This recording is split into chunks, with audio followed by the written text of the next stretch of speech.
Lorsque vous faites du développement d'applications web avec PHP, il est important de valider et filtrer les données utilisateurs. Un utilisateur ne peut pas se lever à la place de l'email, mettre des lettres ou des chiffres à la place du nom. Il ne peut pas mettre des zéros. Bref, la validation vous permettra de sécuriser votre application et d'avoir les données attendues. Ici, nous allons voir une librairie qui est très simple à prendre en main, qui va vous permettre de valider vos données utilisateurs très simplement. Généralement, ou la plupart des frameworks ont déjà des librairies ou des moyens d'effectuer des validations. Mais lorsque vous procédez au PHP du from scratch, il est important d'avoir ce genre d'outils en main. Ici, nous allons parler de la librairie Rackit Validation. Vous rendez sur GitHub et vous tapez Rackit Validation. Nous allons l'installer très facilement avec Composer. Ici, on aura juste qu'à copier. Composer require Rackit Validation et aller dans notre éditeur de code, le coller. Vous tapez Rackit Validation et le tour est joué. Pour ceux qui ne sont pas familiarisés avec Composer, il y a une vidéo qui parle de ça où vous pourrez l'installer manuellement très facilement.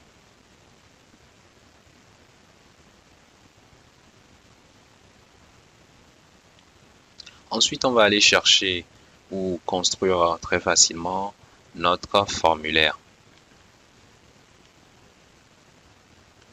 Si je veux actualiser ma page,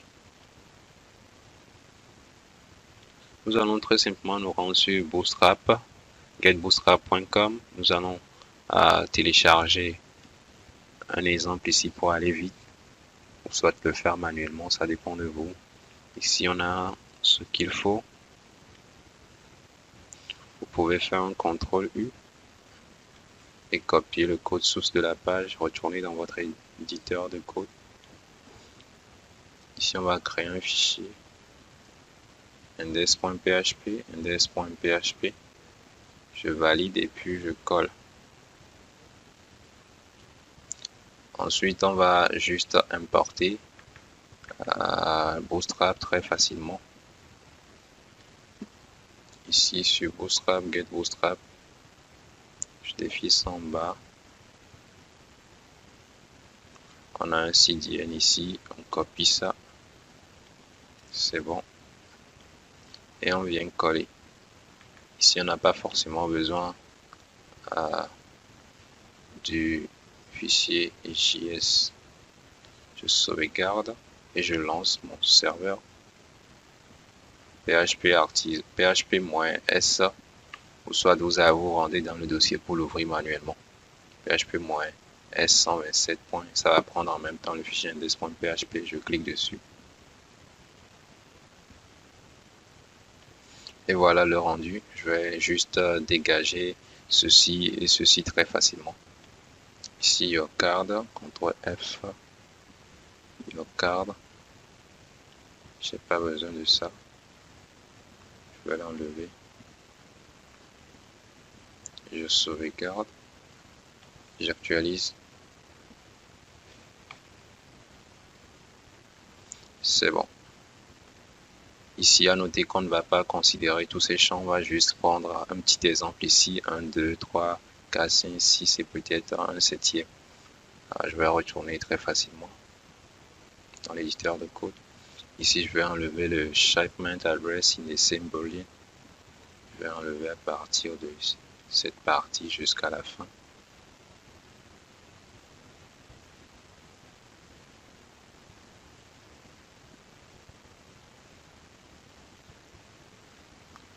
C'est bon.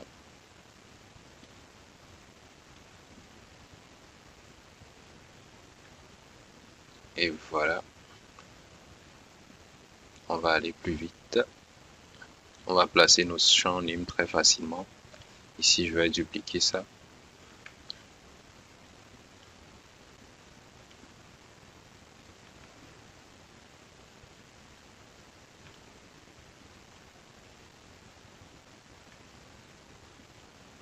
name.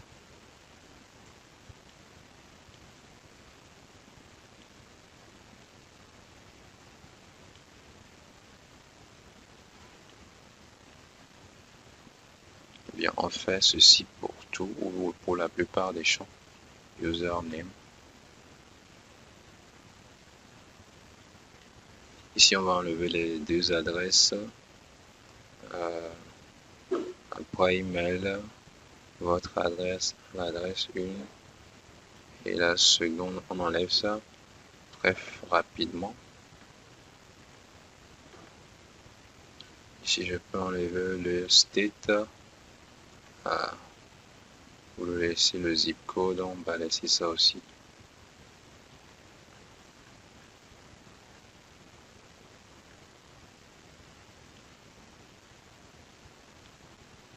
Le pays, on laisse et je sauvegarde.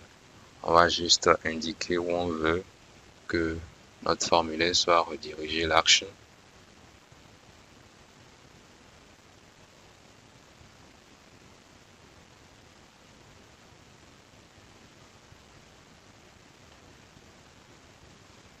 Action.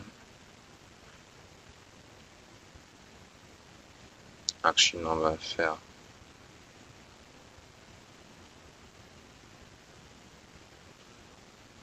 traitement.php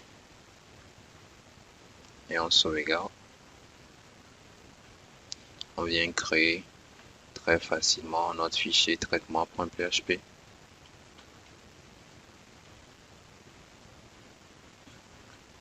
Ce que je vais faire ici, je vais juste faire un var d'un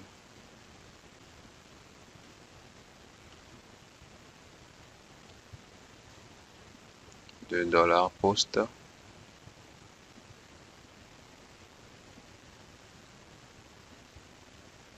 Et je fais un die ici, c'est bon. Je sauvegarde. N'oublions pas les balises du début PHP.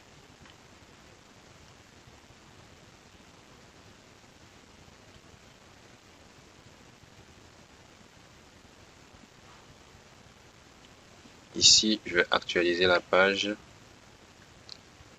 et cliquer sur Checkout. Si on n'a rien, ok, c'est bon. Je retourne dans mon éditeur de code.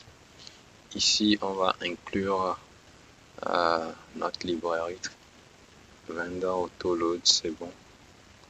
Ensuite, on va préciser les règles de validation. Ici, on a quelques règles de validation qui sont définies. On va copier ça et voir comment ça fonctionne. Ok, je viens ici, je colle.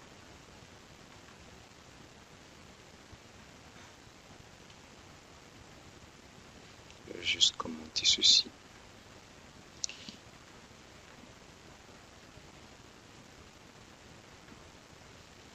Ici, qu'est-ce qu'on nous dit? On nous dit d'abord de créer un objet validator. Ensuite, l'objet prend en paramètre des tableaux. Soit vous pouvez mettre $post et $file ou bien $post. Vous pouvez spécifier ce que vous voulez très facilement. Ici, nous, on va juste mettre $post. Ensuite, je veux qu'il valide le nom, le first name. Les champs valider le first name, l'email. Je dis qu'il doit aussi valider le last name. L'email, le mot de passe. Bon, à notre niveau, on n'a pas de mot de passe.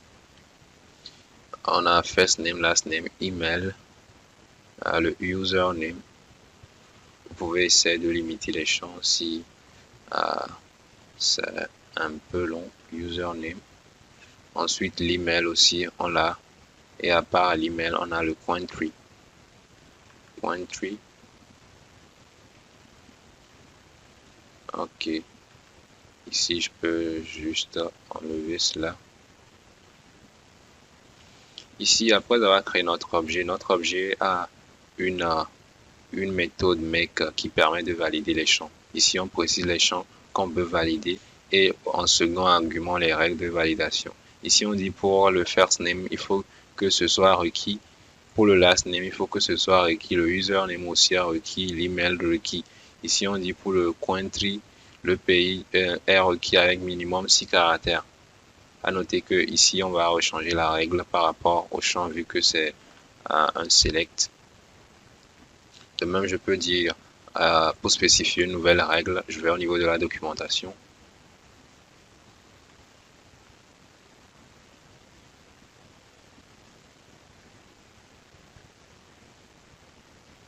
Ici, on a requis. Si c'est requis des règles, l'email, on peut spécifier si c'est un champ numérique, alphanumérique, la longueur, le minimum de caractères. On fait juste un pipe et on précise. Si c'est une photo, on met ça, méga, pixel. Ok, c'est parti. Nous allons juste mettre pipe, minimum de points 3 caractères. On peut, pour spécifier encore une nouvelle règle, pipe et maximum, on peut dire 10 caractères. On peut refaire copier cette règle, l'appliquer ici. Ici, on peut même spécifier pour dire qu'on veut que notre champ soit alphanumérique. Ici, l'email, ici, on va laisser ça comme ça. Et on sauvegarde.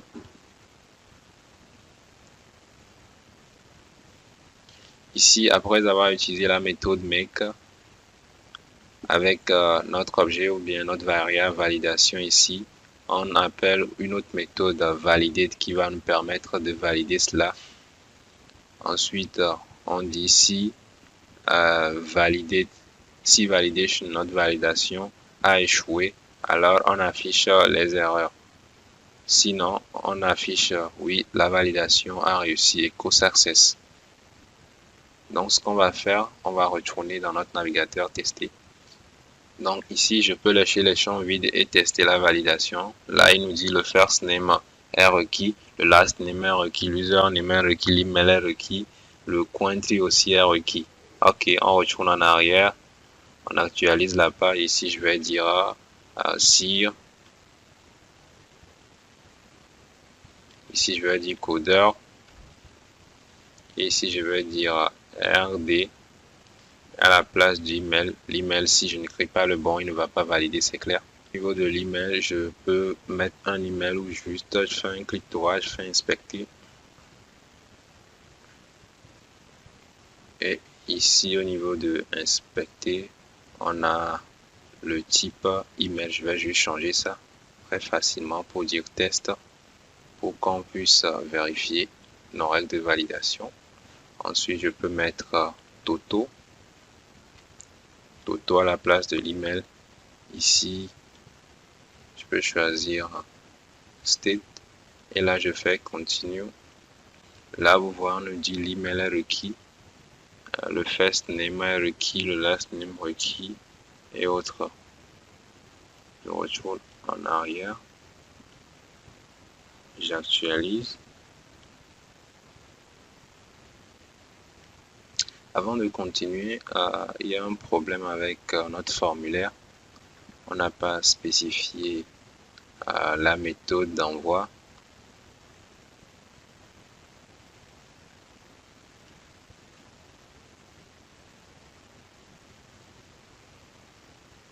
Ici, on va spécifier méthode post, on sauvegarde et on continue. Je vais remplir ceci.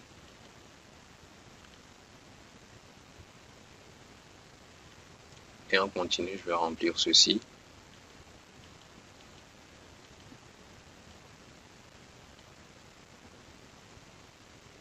Et là, on a l'username maximum 10 caractères.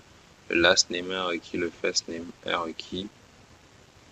Ici, l'email est requis, le pointer est requis. On retourne en arrière.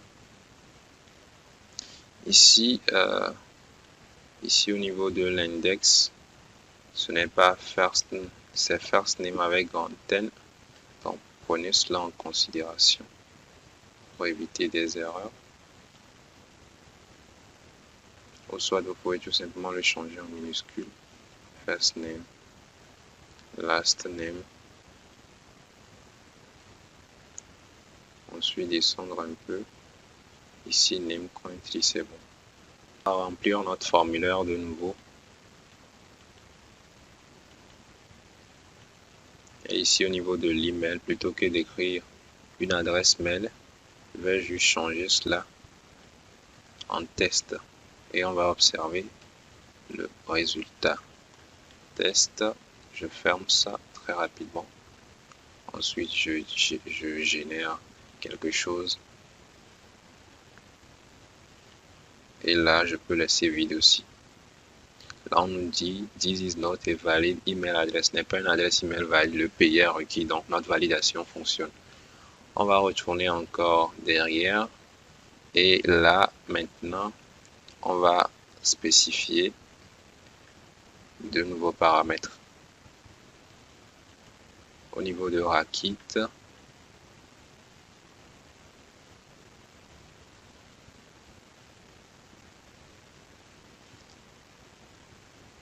qu'est-ce qu'on va faire très simplement? Après avoir validé cela, on a aussi la possibilité de préciser nos messages d'erreur.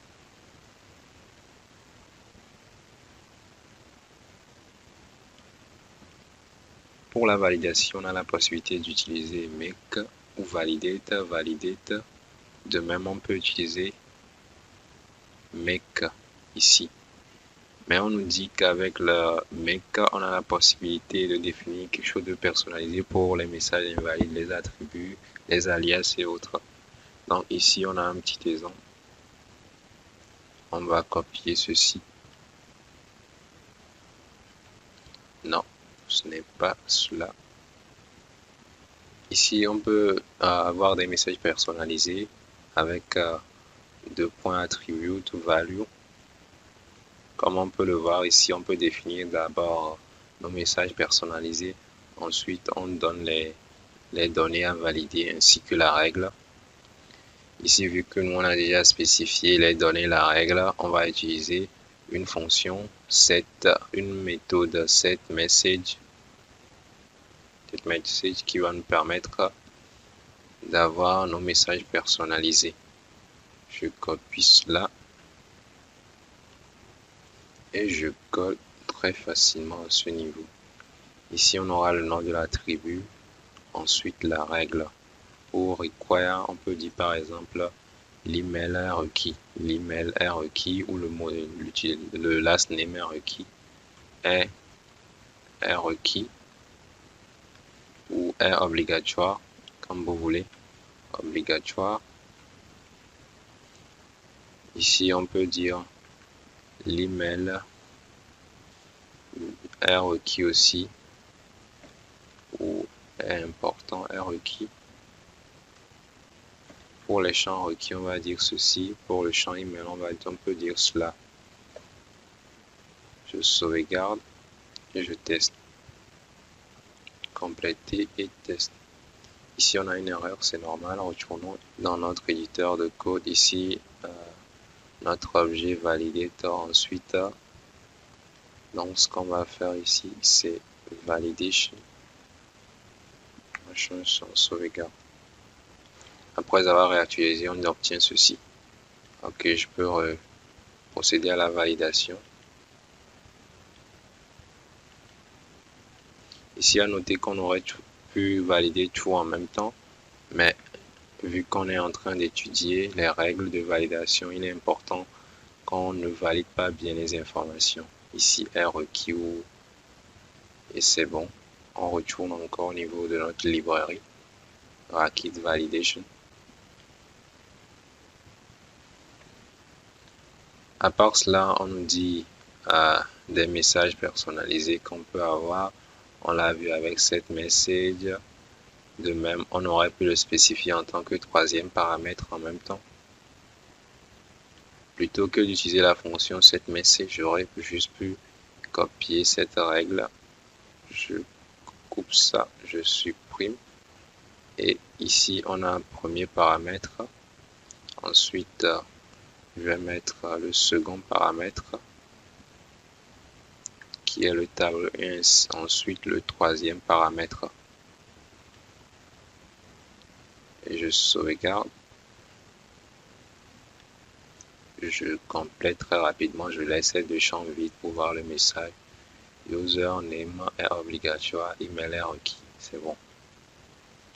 Toujours au niveau de la librairie, si je voulais par exemple qu'un champ soit minimum 18 caractères maximum, on en a déjà dit ça. De même pour setMessage ou placer le troisième, un troisième tableau sous forme d'argument pour les messages personnalisés. Ici, si par exemple on voulait valider une photo, on aurait pu préciser le type très facilement. Ainsi aussi, on aurait pu utiliser une autre façon de définir les messages personnalisés, le type de validation. Ici, par exemple, de la validator, on a mis le champ upload. Ensuite, après le champ, on a mis file type et autres. On peut copier ça et aller créer un champ. Copier. Après avoir créé un nouveau champ ici, qu'on a dit photo. Photo très facilement, photo, un champ de type input. On retourne au niveau de notre formulaire. Vu qu'on va mettre un fichier ou une photo très rapidement, nous allons ajouter ici un type multipart / form data, on sauvegarde. Et ici, on peut définir une règle. Je vais copier ceci.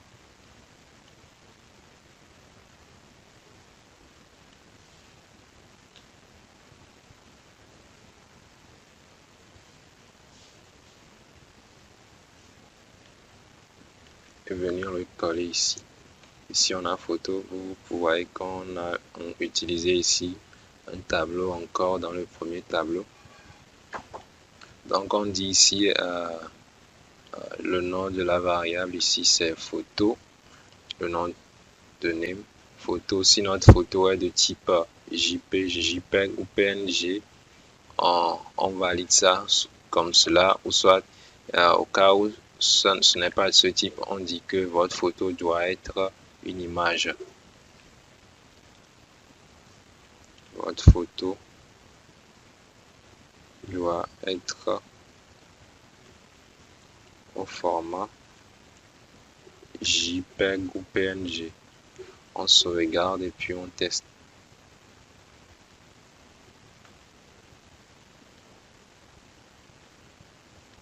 Avant de continuer la suite, il est important d'ajouter ici $file. Sinon, nous risquons de ne pas obtenir le fichier que l'on upload. Donc ici, j'ai ajouté $file à ceci. Vous pourrez aussi préciser le champ ici plutôt que de laisser ça comme ça. On retourne au niveau de notre navigateur. Je vais juste faire le test ici. Je vais sélectionner un fichier. Ici, j'ai différents fichiers. Si je prends celui-ci, il n'y aura pas d'erreur. Vous pouvez le constater. Il n'y a pas de souci, je reviens en arrière. Et plutôt que de prendre ça, je vais prendre une dont l'extension n'est pas définie, .pgne. Ici, par exemple, lorsque je prends ça, vous verrez, on aura le fichier doit avoir un format JPEG PNG. Le même, on aurait pu spécifier un autre format. Ici, on va spécifier un autre format. Je vais dire TXT. TXT par exemple, vous pourrez mettre votre propre format si vous voulez. .pst pour Photoshop par exemple. Je sauvegarde. Ici au niveau de l'username, qu'est-ce qu'on va faire? Plutôt que de dire requis, tout simplement, on peut dire aussi que ce soit quelque chose de type numérique. numérique, numérique. Je vais laisser ça, je vais revenir le mettre ici. Numérique. Et je sauvegarde. Je vais remplir la page. Ici, je vais mettre ceci par exemple. Et à ce niveau, je vais mettre quelque chose de valide. Et on peut le voir. The username must be numeric. Ok, je retourne en arrière. Et à ce niveau, je vais mettre par exemple 12, 13 par exemple. Ici, je complète et je valide. On me dit l'username maximum c'est 10. Je retourne en arrière. Je vais juste mettre au niveau de l'username 10. 10, je vais compléter les autres champs très rapidement.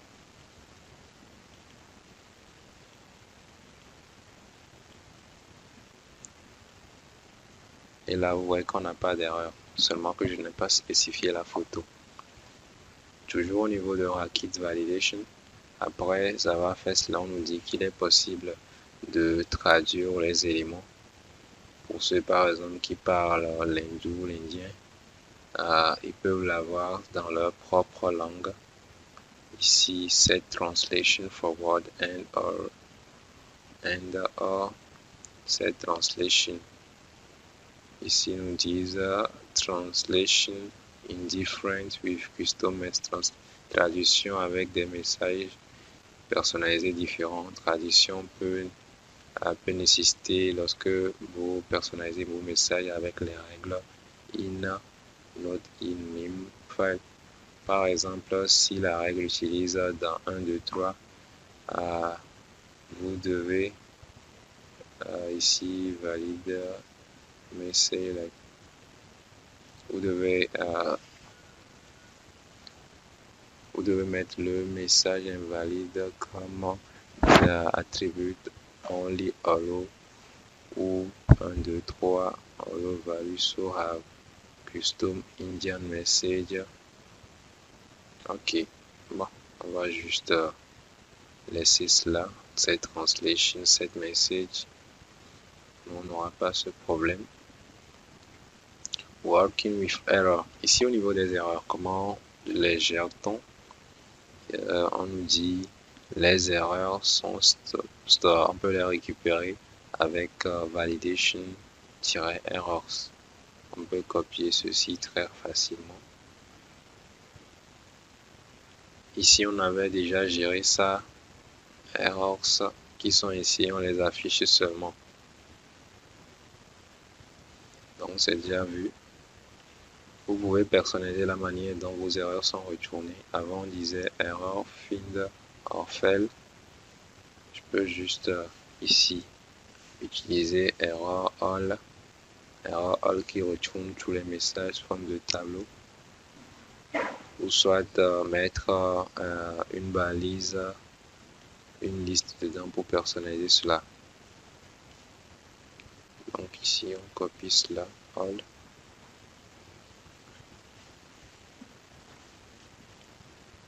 À ce niveau, qu'est-ce qu'on va faire? On va juste mettre ici.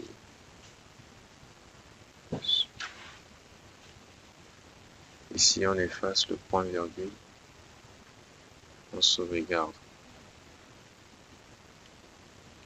Maintenant, on va revenir ici. On va juste valider cela. Ici, vous pouvez le voir, nos messages sont affichés sous forme de liste. De même, si on voulait mettre une classe Bootstrap, ça aurait pu se faire très facilement. Ici, on va mettre notre message Bootstrap. Je sauvegarde. J'actualise. Je retourne en arrière.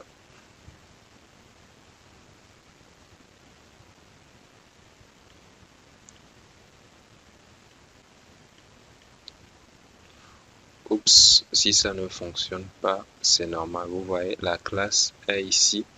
Mais vu qu'on n'a pas mis de style sur cette page, on n'a pas obtenu l'effet alerte, danger autre. Donc mais ça fonctionne. Toujours au niveau de Racket Validation, on peut descendre. On avait déjà vu find or shell. Ici, prend un paramètre à une variable, un booléen dot notation. Si vous voulez, vous pouvez soit avoir le premier message ou les avoir tous.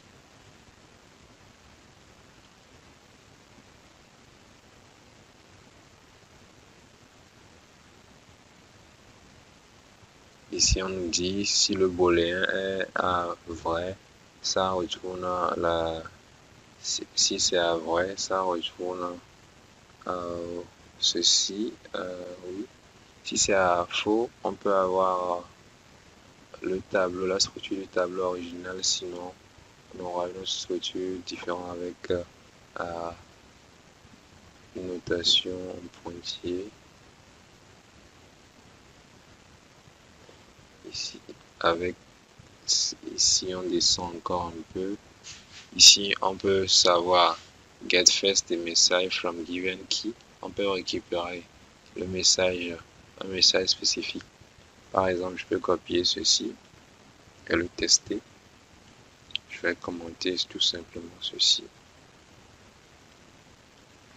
Ensuite, je vais mettre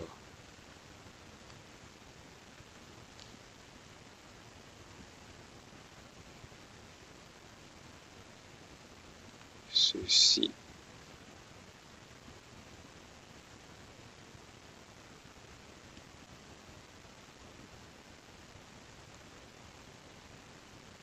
Sauvegarde.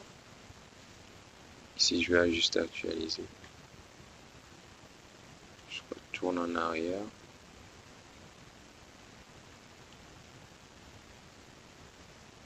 Ici, notre validation n'aurait pas pu marcher parce qu'on a dit récupère le premier message. Alors, ce n'était pas ça notre premier message. Ici, on a la possibilité de récupérer les messages forme de tableau groupé. On va sauter ça, get count message pour récupérer le nombre de messages d'erreur. Ici, on peut vérifier si il y a une erreur sur un champ spécifique très facilement en utilisant has. Ensuite, la clé de votre name, le nom de votre name.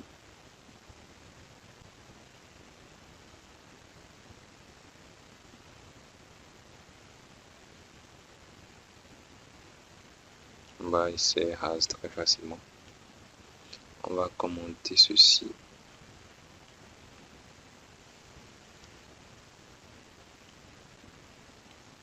Et on va dire $validation as email. Si ça le champ email, on va juste faire un echo email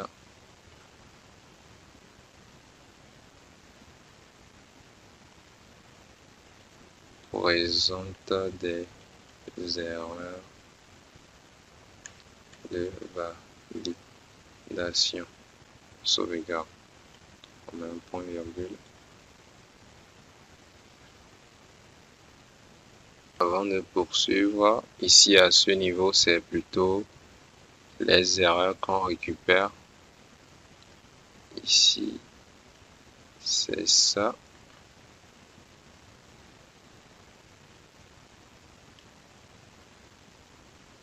C'est erreur égale à validation error. Si les erreurs de validation contiennent cela, donc ici c'est errors.